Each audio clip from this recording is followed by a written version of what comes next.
Bien, llegamos al capítulo 8 del libro del Génesis en esta tarde. Y vamos a orar al Padre antes de entrar en el mensaje. Sí, Padre, te damos gracias porque podemos abrir la Escritura, Señor. Encontramos en ella las palabras de vida que tú quisiste dejar registradas de forma infalible. Te pedimos, Padre, que durante la exposición de tu palabra, el Espíritu Santo aplique su significado a nuestro corazón, para que podamos reflejar aquello que tú has revelado en tu palabra y conformarnos a la enseñanza que viene de ti. Usa esta palabra, Señor, en nuestros corazones que tú conoces también, Señor. En el nombre de Jesús te lo pedimos. Amén. En los mensajes anteriores vimos cómo Dios derramó su ira sobre el mundo antiguo, sobre aquella generación. La ira de Dios se abatió sobre aquella civilización. Durante 40 días y 40 noches las aguas devastaron la civilización de aquella época. Ciudades, pueblos, casas fueron completamente destruidos por las aguas. Hombres, animales, aves murieron ahogados. Y con todos ellos, especialmente el género humano. No solamente los cainitas, aquellos descendientes de Caín, que se habían apartado ya completamente de Dios a estas alturas, se habían desviado de sus caminos y habían creado para sí nuevas religiones, olvidándose completamente de Dios. Sino que también los setitas, los descendientes de Set, la línea de la esperanza, la línea piadosa, los guardadores de la promesa, esa promesa de la llegada, que de la simiente de la mujer nacería aquel que pisaría la cabeza de la serpiente. Ellos también se corrompieron, se mezclaron con los cainitas, de donde surgieron después aquellos gigantes que eran reyes poderosos de aquella época, que propagaban gran violencia en la tierra y mancharon a la tierra con la sangre derramada por medio de la violencia. Por medio de un diluvio, hermanos, Dios mostró su justa ira contra la humanidad rebelde y pervertida. Pero ¿saben qué? Dios también mostró su misericordia al preservar de forma soberana a una familia. Solamente Noé, su esposa, sus hijos, las mujeres de sus hijos y las especies de animales y aves sobrevivieron a aquella catástrofe. Ellos fueron preservados por Dios en aquella arca que Dios mandó a construir a Noé y que le llevó nada más y nada menos que 100 años poder completarlo. Hoy veremos el relato de la cesación del diluvio y la salida de Noé de la arca con su familia, los animales. Son 3 de los 4 párrafos que contiene este capítulo 8. El último párrafo, que contiene el pasaje del primer culto realizado en la nueva tierra, lo veremos la próxima semana, si Dios lo permite, porque es de toda esta sección, digamos, la más difícil. Y necesitamos todas nuestras neuronas para poder entender bien esos aspectos que ahí se relatan. Así que en el mensaje anterior vimos la devastación terrible causada por el diluvio, pero ahora la ira de Dios se calma, se abate. La ira de Dios se desvanece. Y su misericordia brilla en la medida que las aguas comienzan a descender y desaparecer. Y una nueva esperanza surge, hermanos, en medio de tal semejante catástrofe. Surge para la humanidad que permanece con Noé y su familia. Y aquí, ya os digo, hay 4 apartados, 4 bloques en este capítulo, y vamos a ir leyéndolos, y en la medida que vamos avanzando los iremos leyendo y comentando. Aquí, en la primera parte del capítulo 8, Moisés narra cómo las aguas comienzan a bajar.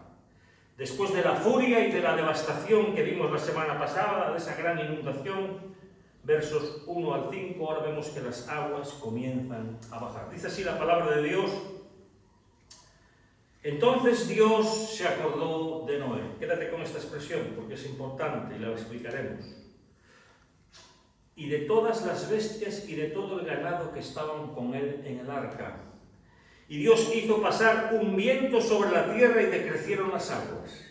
Las fuentes del abismo y las compuertas del cielo se cerraron y se detuvo la lluvia del cielo. Las aguas bajaron, se retiraron gradualmente de sobre la tierra y después de 150 días las aguas habían disminuido. Y en el día 17 del mes séptimo, el arca, qué palabra tan preciosa, el arca descansó sobre los montes de Ararat. Las aguas fueron decreciendo lentamente hasta el mes décimo, y el día primero del mes décimo se vieron las cimas de los montes. Qué relato más bendecido es este, ¿verdad, hermanos? Después del relato tan terrible que vimos la semana pasada, el capítulo 7, donde vemos la furia, la destrucción, el caos, la extinción. Ahora entonces la esperanza vuelve. El verso 1 nos dice que Dios se acordó de Noé. Es que se había olvidado Dios de Noé. ¿Pensáis que Dios se puede olvidar de alguna cosa? Por muy pequeña e insignificante que pueda parecer. No, hermanos. La atención de Dios estaba enfocada precisamente en destruir a la humanidad. Y una vez que Dios consigue hacer eso, ahora se acuerda de Noé. Está claro que esta es una manera humana que Moisés usa para hablar acerca del sentimiento de Dios o de las acciones de Dios, lo que conocemos como ese lenguaje antropomórfico que ya hemos explicado tantas veces desde este punto. No tenemos otra forma de hablar de Dios, hermanos, que sea usando este lenguaje humano para que nosotros podamos entender la mente de Dios. Dios está más allá de nuestra comprensión. Si no es utilizando este tipo de lenguaje, no entenderíamos las acciones y la mente de Dios. Solo a través de este lenguaje, de este tipo, que llamamos lenguaje antropomórfico, que quiere decir a semejanza de la forma humana, o cómo pensarían o cómo hablarían los hombres, que esas pasiones y sentimientos humanos son descritos, para que podamos entender lo que pasa en Dios y nosotros podamos entender. Y aquí la figura es la de Dios concentrado en destruir a la humanidad, solamente centrado en eso. Y una vez que Dios hace eso, ahora se acuerda de que había mandado a una familia en un barco, en el cual se deberían de salvar en ese barco. Y ahora Dios se acuerda de Noé. Este lenguaje que encontramos aquí, esta expresión, Dios se acordó de Noé, cada vez que aparezca en el Antiguo Testamento es en el contexto de la alianza. Dios se acuerda de la promesa que Él hizo, se acuerda de la alianza que Él había establecido con Noé. Eso significa que Dios ahora va a actuar a favor de aquel con quien tiene hecha esa alianza, que no es otro que nuestro hermano Noé. Y Él va a actuar ahora a favor de esa persona, que es exactamente lo que vemos aquí. Dios se acuerda de Noé, del pacto que Él había hecho con Noé, de las promesas que Dios le había trasladado a Noé, y ahora Dios va a actuar a favor de Noé. El texto dice que Él se acuerda de Noé, pero no solamente se acordó de Noé, sino también de los animales que iban en el arca, lo que nos muestra ahí, hermanos, una vez más, el cariño del Señor, el amor de Dios por su creación. Siglos más tarde, Jesucristo diría, allá en Mateo 20, 10, 29, diría, no se venden 2 pajarillos por una monedita. Y sin embargo, ni uno de ellos cae a tierra sin el permiso de vuestro Padre. Dios tiene cuidado de su creación. Este es el amor de Dios por su creación. Se acuerda de Noé y de los animales que están allí. Entonces Él, y leemos en el verso 1, hace bajar las aguas. Él hace eso y lo hace por medio de un viento soplando sobre la tierra, iniciando así que las aguas comenzasen a decrecer y a bajar.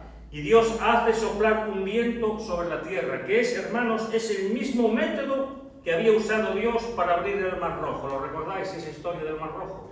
Dios abrió el Mar Rojo por medio de un viento. Y el pueblo de Israel que estaba escuchando esta historia por boca de Moisés, se acuerda de ese viento.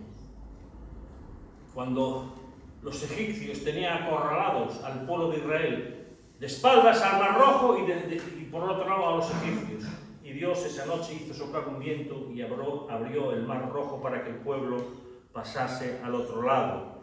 Recordar que Moisés está escribiendo esto, esta predicación, esta enseñanza la está haciendo para los israelitas allí en las planicies de Moab, en las vísperas de entrar a la tierra prometida, antes de cruzar el río Jordán. Y ese mismo río Jordán también Dios lo abriría por medio de un viento.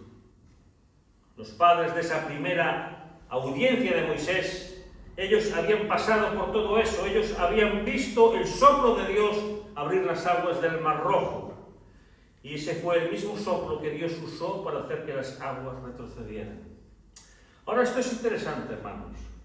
Es interesante porque Dios había podido simplemente, con una palabrita, y el mundo se habría secado completamente. Podía haberlo hecho. El Dios que de la nada hizo todo lo que se ve, por lo tanto no hay nada, hermanos, que Dios no pueda hacer solo con una palabra. Él podía haberlo hecho así, en un instante, con una orden. Aguas, retiraos, las aguas hubieran desaparecido. Pero podemos notar que el Dios de la creación, hermanos, cuando Él actúa en el mundo, Él actúa dentro de las leyes que Él mismo creó. Dios actúa a través de los principios naturales, de las leyes naturales, de los medios que Él ha establecido. Por eso, hermanos, los milagros no son lo normal. Los milagros no son la forma normal o rutinaria de actuar de Dios en el mundo. ¿Dios puede hacer milagros? Claro que puede. Claro que puede. Pero en el mundo, Dios usa los recursos de la naturaleza que Él mismo creó. Por eso, hermanos, es que no vemos que sea ningún pecado aprovecharnos del conocimiento científico para buscar un remedio. Hoy la ciencia médica tiene a su alcance muchos remedios para curar enfermedades. Muchos, y cada vez más. Pero toda sanidad, al fin de cuentas, viene de la mano de Dios, que capacitó a esos hombres con esos medios y esas capacidades intelectuales para poder llevar a cabo el inventar esos medicamentos o descubrirlos. Porque tal vez ya existan en la naturaleza, solo hay que descubrirlos y saberlos aplicar con ciencia y sabiduría. Así que algunas personas, ¿verdad? Algunas personas creen que Dios solo actúa en lo sobrenatural, por medio de milagros. Sin embargo, es lo contrario, hermanos, es lo contrario. La Biblia nos muestra a un Dios que actúa dentro de la naturaleza a través de las propias leyes que Él ya ha establecido. Él podía haber secado el mundo, ¿verdad?, hace un instante. Pero Él simplemente ordenó que el viento soplase. Y el viento sopla y la tierra se comienza a secar. Enseguida Dios dice que cierra las fuentes del abismo y las compuertas de los cielos. Son dos lugares de donde habían surgido las aguas, como sabéis. Los ríos subterráneos detienen las inundaciones, cesa ese fluir. Y las lluvias torrenciales paran. Las compuertas de los cielos, dice, son cerrados. Paran las aguas de arriba y paran las aguas de abajo. Él es el Dios que ordena a las aguas. Es el Dios que tiene el control sobre la naturaleza, como ya hemos dicho. Y aquí tenemos un contraste que no podemos pasar por alto, hermanos, con aquellas visiones que tenían los pueblos orientales del Medio Oriente, aquellos dioses antiguos, aquellos pueblos de allí, de Egipto y de Canaán, donde van a entrar los israelitas. En esas visiones paganas, tanto los egipcios como los cananeos, para ellos las aguas representaban el caos y eran un poder enemigo de los dioses. Pero en cuanto al Dios de Israel, Él ordena a las aguas y las aguas se secan y paran de crecer. Dios tiene el control absoluto sobre el universo. Y este es un contraste absurdo con los dioses inventados por los hombres de aquel mundo antiguo. Nada que ver con la realidad, ¿verdad? El verso 3 nos dice que las aguas fueron retirándose. E incluso Dios nos da la fecha, día y hora. Y en el día 17 del mes séptimo, el día en que Moisés cumplió 600 años, entonces las aguas comienzan a bajar. llegando a un nivel muy bajo, 5 meses después de haber comenzado el diluvio, 150 días después, las aguas comienzan a bajar. Y dice el verso 4 que entonces el arca descansó en las montañas de Ararat. ¿Qué expresión? Descansó.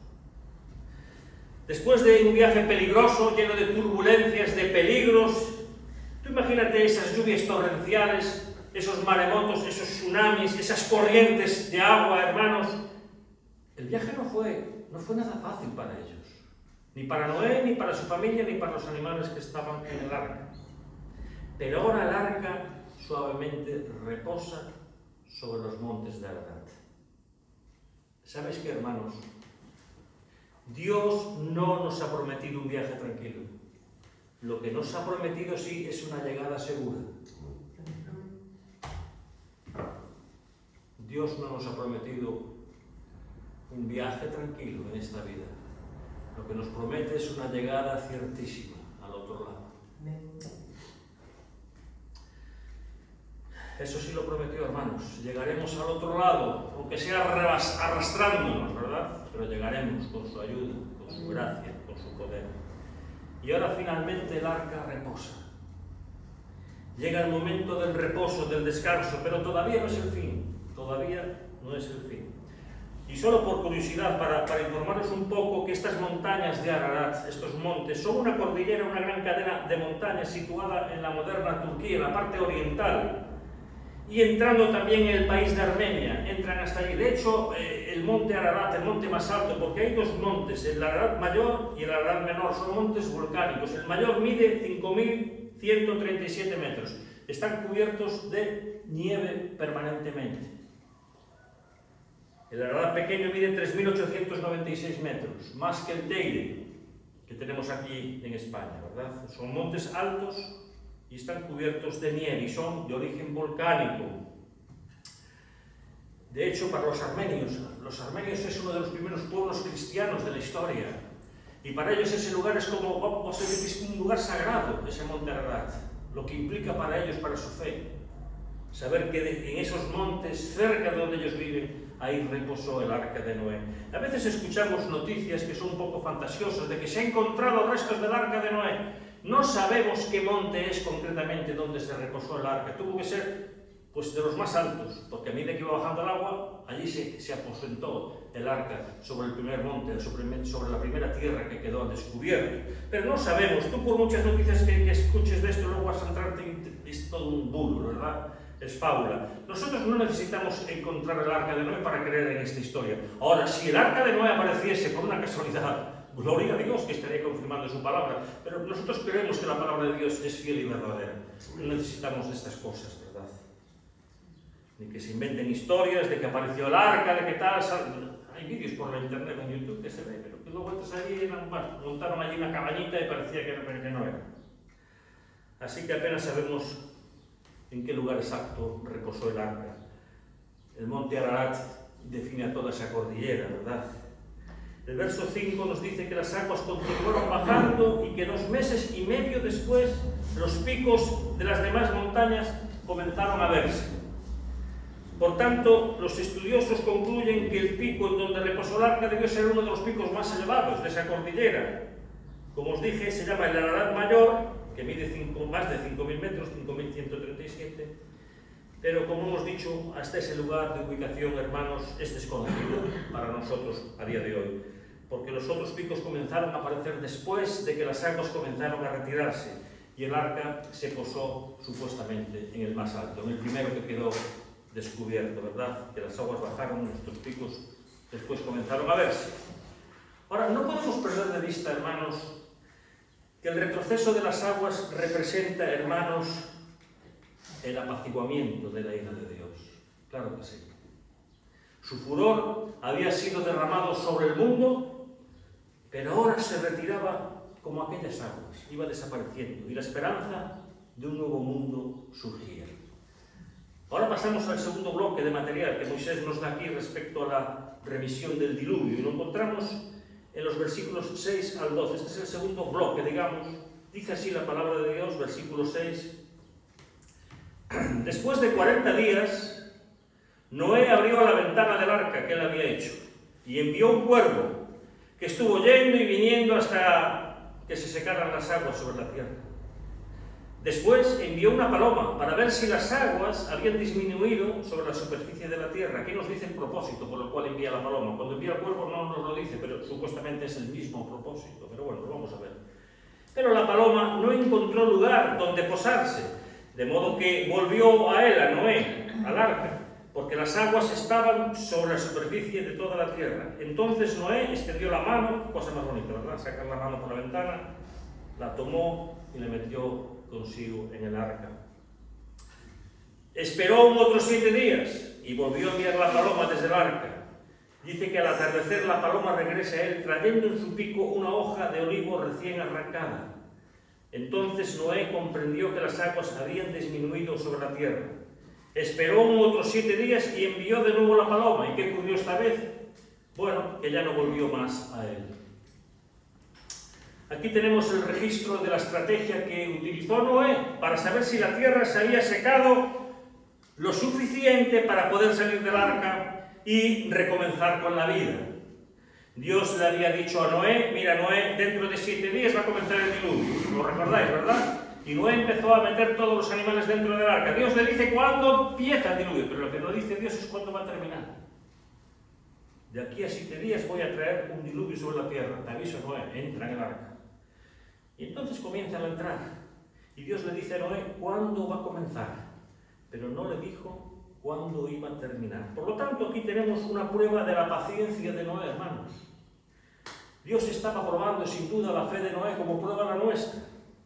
Noé precisó de fe para entrar en el arca antes de que comenzara el diluvio. Tuvo que creerle a Dios y él necesitó de fe para salir del arca. Aguardar el momento de salir.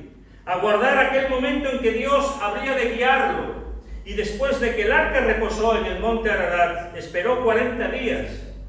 Después de que los picos más altos aparecieron. Entonces Noé abrió esa ventana. Recordar que el arca tenía una sola ventana. Noé abrió aquella ventana para ver lo que estaba ocurriendo. Él miró alrededor y vio los picos de las montañas más altos, pero él quería saber qué había más allá. Y los ojos de estas aves serían, en verdad, sus informantes. Primeramente soltó un cuervo. Nos dice ahí en el versículo 6 al 7. El cuervo era una de esas aves, hermanos, consideradas inmundas, que luego vamos a ver clasificadas más adelante en el libro de Levítico como un ave inmunda. Pero era una de esas aves consideradas inmundas y que habían entrado en el arca juntamente con los demás animales. Entonces Noé suelta primero el cuervo. Sin embargo, aunque Moisés no lo diga ahí en el texto, el objetivo era evidente, ¿verdad? Era ver que si la tierra estaba seca y habitable. El texto nos dice que el cuervo iba y volvía para el arca, seguramente se posaría encima del arca.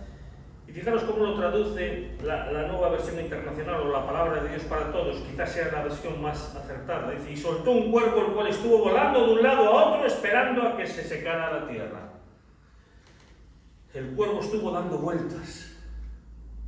¿Qué es lo que probablemente estaba pasando con este cuervo, hermanos? Mira, cuando el cuervo salía, lo que hacía era alimentarse de los cadáveres que estaban flotando en el agua, porque ya fueran cadáveres de animales o de personas. El cuervo es un animal carroñero, se alimenta de carne. Es carnívoro. Y se alimentaba de los cadáveres de los animales y personas que flotaban sobre el agua. Y no teniendo donde pasar la noche, el cuervo que hacía, regresaba al arca. Regresaba a dormir durante la noche. Él volvía al arca, se quedaba allí encima en la cobertura del arca o algo así, hasta que un día se fue encontrando algún lugar para quedarse, porque dice el verso 7 que no regresó hasta que se secaron las aguas. Cuando se secaron las aguas regresó a cerrar. ¿A qué volvió el cuervo? A por la cuerva. Era una pareja, era un animal inmundo. Si no, no habría cuervos hoy en día. El cuervo tuvo que regresar. Entonces ahí Noé decide otra estrategia. No va a usar ya un cuervo, decide soltar una paloma, un ave limpia. Y lo vemos en el verso 8 al 12. Pero esta vez el propósito era declarado. Aquí declara Noé por qué va a hacer eso. Dice Moisés que era para ver si las aguas se habían retirado sobre la faz de la tierra y para ver si había tierra seca disponible. Este proceso tiene 3 etapas. Él suelta la paloma la primera vez, versículos 8 y 9, y la paloma vuelve, porque no tenía lugar para posarse. A diferente manera que el cuervo, porque el cuervo se posaba sobre los cadáveres, pero la paloma no. La paloma es un animal limpio, y no se posa sobre los cadáveres, no se alimenta de carne, ni de detritos, ni de carroña. La paloma es un animal limpio. Y no teniendo que comer la paloma y no teniendo donde posarse, nos dice ahí el texto que ella regresó y Noé entendió ahí Noé que las aguas todavía no habían terminado de retirarse completamente. Noé extiende su mano, recibe la paloma de vuelta para el arca. Es una hermosa figura esta, ¿verdad? Noé extiende su mano, recoge la paloma y la introduce al arca. 7 días después, aquí lo que sugieren algunos comentaristas, hermanos, es que dicen que Noé guardaba el día del Señor, entonces lo hace cada 7 días. Un mandamiento, es el primer mandamiento que Dios le da al hombre: 7 días, al séptimo día descansarás, ¿verdad? 6 días trabajarás y el séptimo descansarás. Un mandamiento que viene desde el día de la creación, es el primer mandamiento dado por Dios al hombre. Y Noé, como un descendiente que era de Set, observaba el séptimo día. 7 días después, Noé suelta la paloma de nuevo, y esta vez la paloma regresa al atardecer, solo que esta vez, ¿qué trae? Trae en el pico una hojita de un olivo verde. ¿Por qué un olivo, hermanos? Porque el olivo es un árbol pequeño, de pequeñas proporciones, un árbol bajo, que solo crece en los lugares más bajos. No crece en las montañas el olivo, crece en los lugares bajos. Aquí en España tenemos muchos olivos, creo que es el país del mundo donde más olivos tenemos. En España. Tenemos el mejor aceite del mundo. Entonces, era una prueba de que la tierra ya estaba apareciendo. Las aguas habían bajado lo suficiente para que la tierra comenzase a producir. Y Noé concluye entonces que quedaba poca agua ya del diluvio, quedaba poca agua, y que la tierra estaba preparada para sustentarlo a él, a su familia y a los animales que iban con él en el arca. La tierra ya empezaba a producir hierba verde, comida para los animales y para ellos. 7 días después vuelve a soltar la paloma, y esta vez la paloma ya no vuelve. Ya no volvió la paloma. Ahí Noé llega a la conclusión de que ya había llegado la hora de salir del arca, pero Noé aún no sale. ¿Por qué? Porque él estaba esperando. Noé estaba esperando la orden de Dios. Él en su entendimiento podía decir, bueno, la tierra ya está preparada, ya puedo salir. Pero Noé no sabe, porque él está esperando la orden de Dios. Y hermanos, escucha esto. Lo digo por mí en primer lugar, porque a mí me ha pasado. Me he adelantado al tiempo de Dios. Me he apresurado. Hay que saber esperar en Dios. A veces queremos hacer las cosas rápido. Queda poco tiempo, hay que hacerlo rápido. Y la gran prueba de Noé es el esperar la orden de Dios. Dios le dice, espera. Noé ya había comprobado por sus medios que la tierra estaba lista para recomenzar. En su propia opinión, la tierra ya estaba preparada. La paloma trajo una rama fresquita de olivo, mostrando con eso que la tierra ya estaba brotando la vida, una vez más, ¿verdad? Lista para recibir la nueva vida que había de llegar sobre ella. Pero Dios todavía no le había dado a Noé la orden. Y a veces nos precipitamos, hermanos. A veces nos precipitamos. Hacemos las cosas antes del momento adecuado. Se necesita mucha sabiduría para saber el momento y la forma de hacer las cosas. Mucha sabiduría, como dice la palabra de Dios. Eclesiastés 8:5 allí dice: el corazón del sabio conoce el tiempo y el modo de hacerlo. Que Dios nos ayude, que nos otorgue, que nos conceda esa sabiduría para esperar el momento oportuno y saber cómo debemos conducirnos y de hacer las cosas. Muchos miran para este proceso, que parece un proceso largo de Noé, envía un pájaro, un cuervo, luego una paloma, parece algo largo y repetitivo, y verdad que algunos intentan ver aquí un sentido simbólico en todo este pasaje. El cuervo significa las iniquidades, es un animal inmundo. La paloma y la hoja de olivo representan el Espíritu Santo. Es mejor no buscar sentidos donde no son claramente pretendidos por el autor que nos está contando este relato. Si no, caeremos fácilmente en el error de ¿qué? En el error de la alegoría. Vamos a empezar a alegorizar, vamos a darle un significado que no tiene. Y eso es peligroso. Alegorizar determinados pasajes buscando sentidos que no pueden ser extraídos del texto es bien peligroso. Tú alegorizando puedes sacar cualquier conclusión de un texto. La mejor forma es entender que todo este proceso significa que las aguas fueron bajando gradualmente, poco a poco. Eso es lo que tenemos que entender, no mires más allá. Y aquí es muy interesante esto, hermanos, esto también es muy interesante. Fíjate, en 40 días Dios derrama su furia y destruye el mundo. En 40 días, arrasa con todo. Solo que la remisión de eso, su misericordia, la cura de Dios, llevó un año. El lloro puede durar una noche, dice la Escritura, pero la alegría llegará en la mañana. La desgracia y el dolor vienen con toda violencia, pero luego hay un proceso de cura que no siempre, hermanos, no siempre es tan breve como nos gustaría a nosotros. Tiene su tiempo. Y Dios hace a Noé y a su familia y a los animales, los hace esperar un año, hasta que ellos pueden retomar su vida fuera del arca. Por tanto, creo que este texto, hermanos, no solamente nos habla de la fe de Noé, sino de su paciencia y de su resiliencia. ¿Qué es esto de resiliencia? La resiliencia es la capacidad de un ser vivo de adaptarse frente a un agente perturbador o un estado o una situación adverso. Eso es ser resiliente. Y de su perseverancia, la perseverancia de Noé en cuanto a continuar dentro del arca, esperando, obedeciendo a Dios. Indica que la ira de Dios pasa y que Dios estaba al mando. Dios estaba al control, siempre lo estuvo. No podemos dejar de observar que ese movimiento de las aves, sin duda alguna, estaba siendo controlado por Dios. Y finalmente el tercer bloque, más brevemente, ¿verdad? Lo vamos a ver. Versículos 13 al 18, ahí encontramos el permiso de Dios para Noé salir del arca. Dice el versículo 13, y sucedió que en el año 601 de Noé, en el mes primero, en el día primero del mes, las aguas se secaron sobre la tierra, y quitó Noé la cubierta del arca, y miró, y he aquí que la faz de la tierra estaba seca. Y en el mes segundo, a los 27 días del mes, se secó la tierra. Y escucha esto. Entonces habló Dios a Noé, diciendo, sal del arca, ahora sí, sal del arca, tú y tu mujer y tus hijos, y las mujeres de tus hijos contigo, y todos los animales que están contigo de toda carne, de aves y de bestias, y de todo reptil que se arrastra sobre la tierra. Sacarás contigo y vayan por la tierra y fructifiquen y multiplíquense sobre la tierra. Entonces salió Noé y sus hijos, su mujer y las mujeres de sus hijos con él.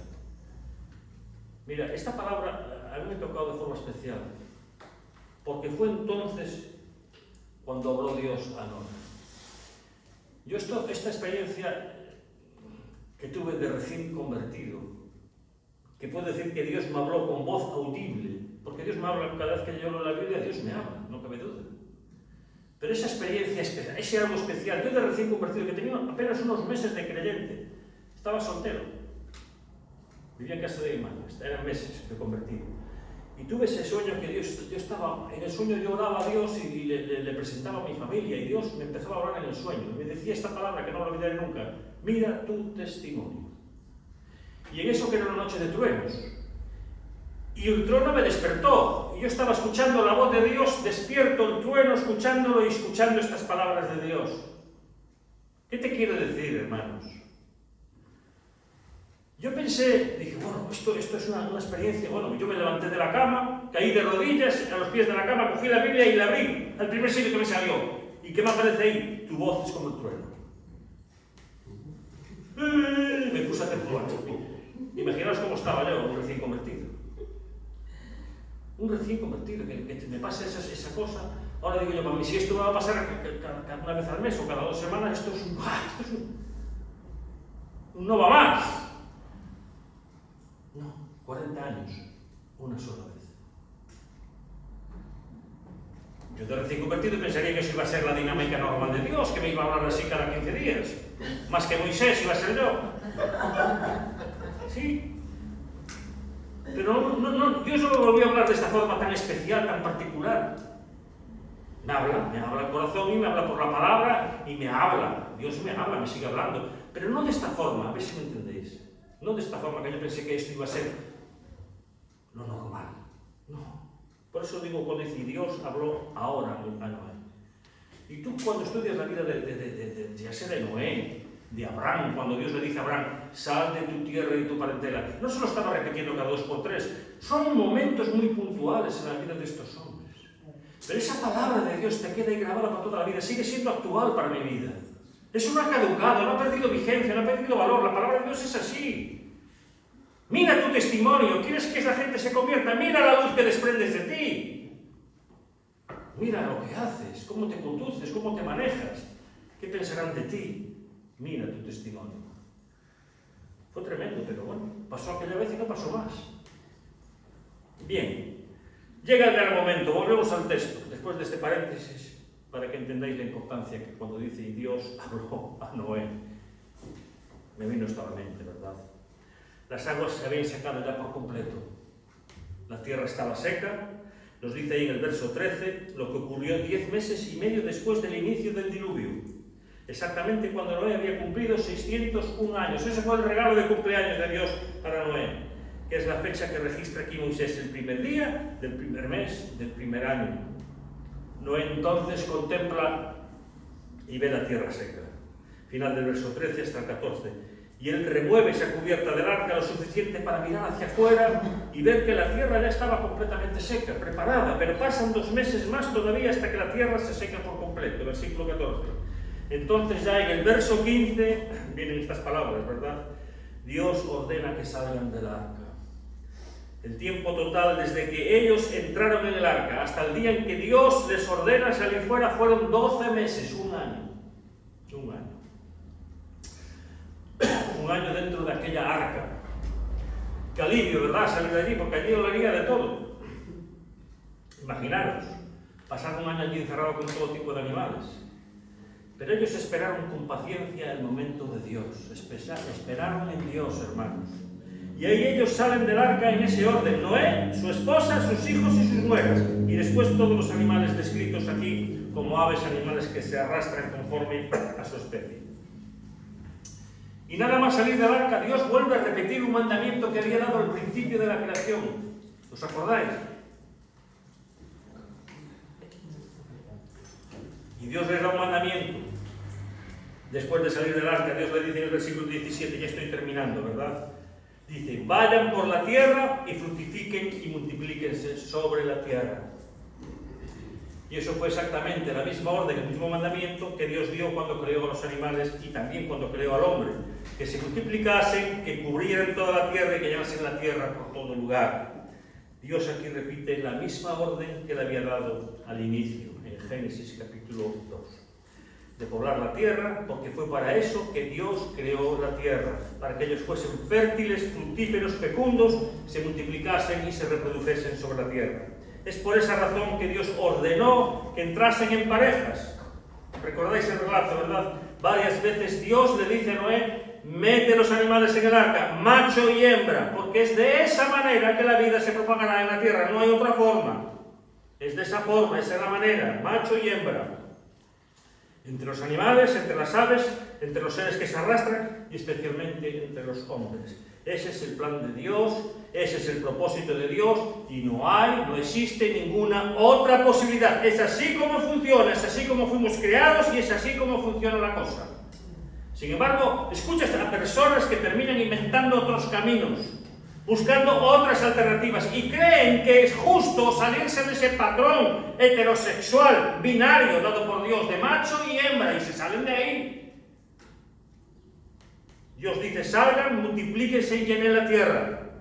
Porque esto solo puede ser hecho de esta manera. Por eso es que Dios mandó que entrasen en parejas, para perpetuar las especies y los seres vivos sobre la tierra. esa tierra renovada. Y en el verso 18 y 19 encontramos el relato de cómo Noé obedeció a Dios.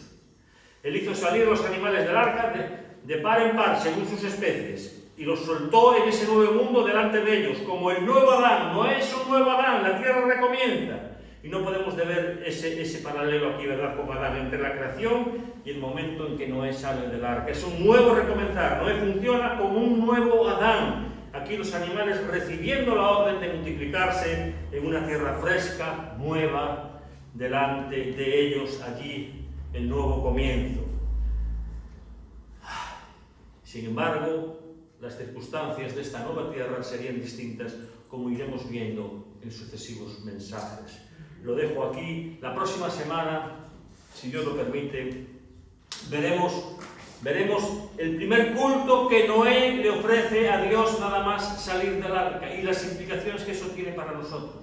La importancia que tenía esto para Noé y la importancia, por supuesto, que debería de tener para cada uno de sus hijos. Lo veremos con detalle. Lo voy a dejar aquí por eso, aparte que llevamos 40 minutos. Lo dejo aquí. La semana próxima veremos esto en detalle. El primer culto que Noé ofreció a Dios. Y tiene muchas enseñanzas para nosotros. Amén. Que Dios bendiga su palabra. Hasta aquí.